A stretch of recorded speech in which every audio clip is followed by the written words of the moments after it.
Hello Virgo, ito yung reading mo for the next 7 days. Alamin natin ang mga energies, mga posibleng ganap. Maraming salamat Virgo sa iyong patuloy na pagsubaybay. Thankful, grateful po ako sa lahat ng shares, comments, likes. Regarding private reading guys, basahin nyo na lang yung mga nakasulat sa description. Nandyan din lahat ng links na kailangan ninyo kung gusto nyong mag-avail or mag-inquire about private reading services ko. Sun, Moon, Rising, Venus, Signs or Cross Watchers, Virgo, unang card mo na hugot ay Ram. Meron ka ring Vulture. O, lumitaw to kay ano? Kay Taurus. Carrot. Cute na ito. Ganda yung carrot na yan. Cup.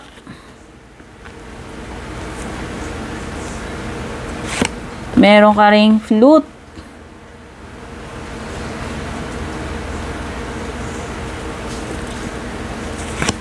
At saka valley.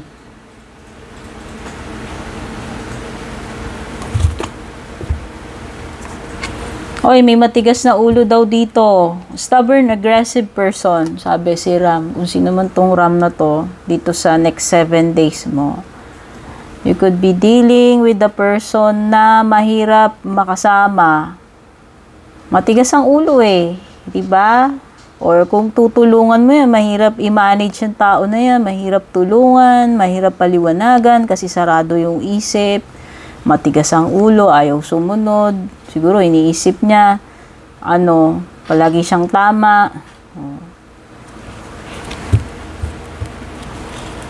Worry. Sabi dito, Vulture, you have depression, anxiety, worry that someone is against you. O pwede naman nag-overthink ka lang, Virgo. O pwede talagang may makakadil ka na tao and yun yung magbibigay sa iyo ng stress, sobrang pag-iisip. No? Problematic ka or worried ka about this person. Pwedeng yung matigas na ulo din yun eh. O aggressive. Hindi lang daw kasi siya stubborn. Aggressive din siya. May kontrabida or sakit ng ulo dito. Ayan, ang maganda rito yung carrot mo. Ibig sabihin, may opportunity the next 7 days. Pwede ka rin swertihin kasi may windfall. Ayan, baka makachamba ka. Yun, makachamba. Maka-tiyempo ka dyan. Buenasin ka. Bukod doon, may opportunity. Okay. So, mukhang tinitira ka na itong person na to yung Ram. Sabi kasi dito, you should accept valid criticism. Saan man yan? Sa work ba yan? Hindi ko alam. Sa family nyo ba? Hindi ko alam. Basta kung sino man itong nakakadil mo. Ikaw yung kinikriticize nitong person na to. Ito siguro yung si Ram. And hindi mo siya mako-convince kasi nga matigas nga ulo nito tas aggressive pa siya.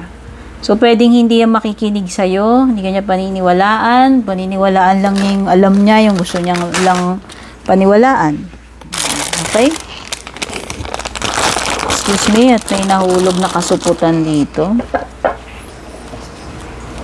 Okay, disappointment in a friend or lover. O baka naman friend or lover mo rin si Ram. O baka siya yun. Either kaibigan o jowa. Magpapasakit ng ulo sa'yo, nagpapastress. Okay, ito yung dalawang good news mo. Itong carrot, nabanggit ko na. Tapos itong valley mo, sabi dito, deep personal strength and peace that assure success. Ngayon naman pala eh, ma-overcome mo naman pala kasi you have deep personal strength naman daw. So, wala ka nang dapat ipag-worry dyan. Mukhang carry bells mo, kakayanin mo naman yan. Kung ano man yung kakasagupain mo dyan. Kakaharapin mo, Virgo, ano? Mukhang may sapat kang lakas para dyan.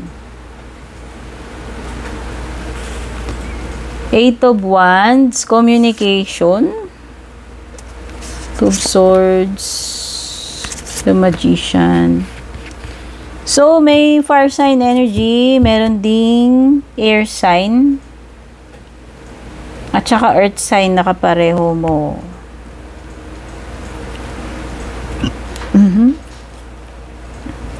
Oh, nakikita ko, you will reach a successful, outcome. Eight of Wands. At saka Two of Swords. Nakikita ko, mahihit mo yung target mo dito. Desidido ka kahit nangangapa ka. Ayan, no? Nakikita mo tong babae rito. Nakapiring yung mata niya. Nakapiring yung mata niya, pero focused siya eh. Okay? Alam niya eh. Parang alam niya kung ano yung aasintahin niya rito kahit na hindi niya nakikita. Ginagamit niya yung kanyang intuition. So, pwedeng ikaw yan. You are determined to hit the target. Kahit sabihin natin wala kang nakikita. Ganun ka kadesidido. At ito, pwedeng communication or travel itong Eight of Wands.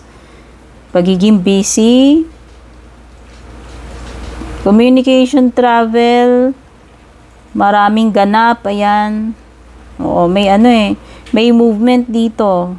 May mga movement dito. Kaya ako sinasabing pwedeng may mga pag-uusap, communication, travel. Opportunity din to eh, oh. Pareho sila ni Carrot eh.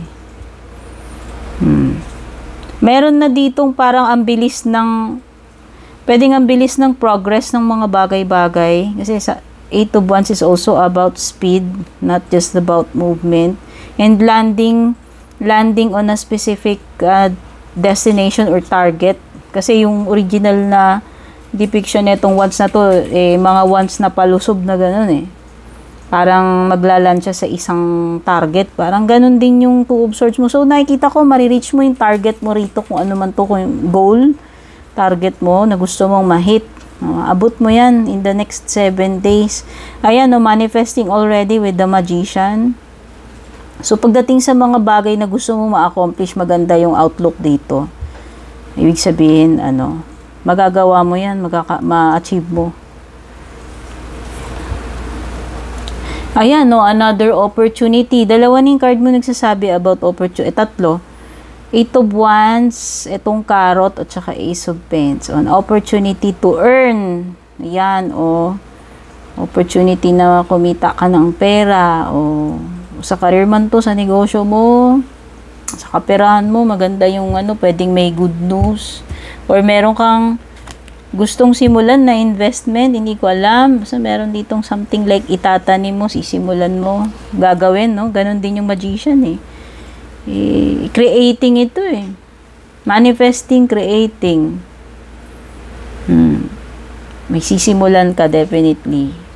At kung ano man yung sisimulan mo yan na yan, mukhang magiging maganda yung outcome niya.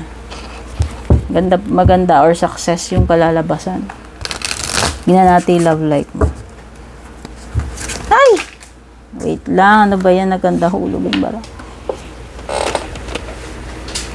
Wait lang. Excuse me at naganda hulog.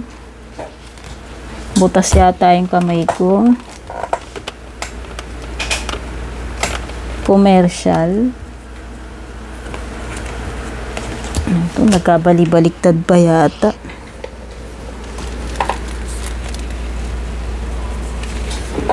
Baka kasi may maiwan. Sorry naman.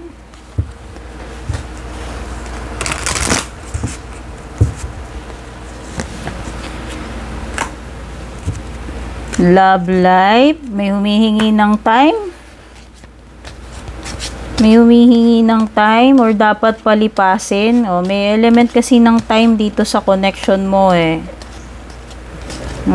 Pwedeng pagbibigay ng ultimatum, deadline, or palugit. Or pwedeng naghihintay na energy kasi may time na involved. Nag-aaksaya man ng oras or nag-i-invest ng oras. Okay? Or maybe things will take time, sabihin na natin, hindi basta-basta, hindi agad-agad. Merong self-love energy.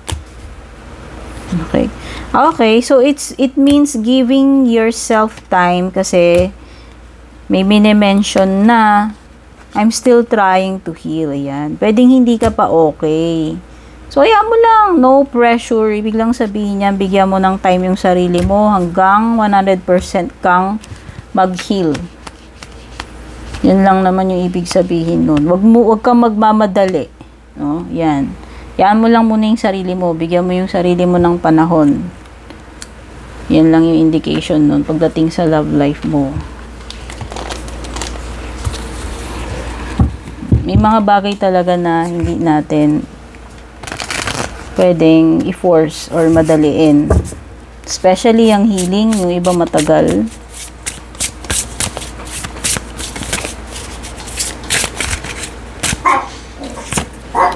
Meron kang opossum and peony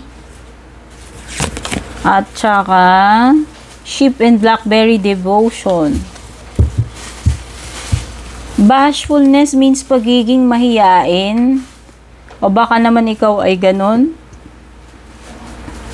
Meron bang nahihiya dito or ikaw ba yung nahihiyang energy na yan? O baka by nature talagang mahiyain? May pagka-introvert, hindi alam paano niya express sarili niya. Ayan, ikaw man yan o yung person na nakakadil mo. Pero nakikita ko, itong person na to is devoted siya sa'yo.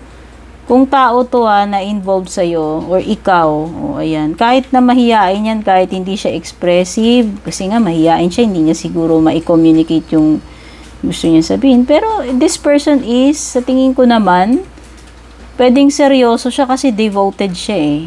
O, ikaw man yan, devoted ka man sa ginagawa mo, sa ngayon, at tumatong mga next days na to, ano ba yung mga pagkakaabalahan mo. So yan, pwedeng ikaw ito na magde-devote ka ng time dyan.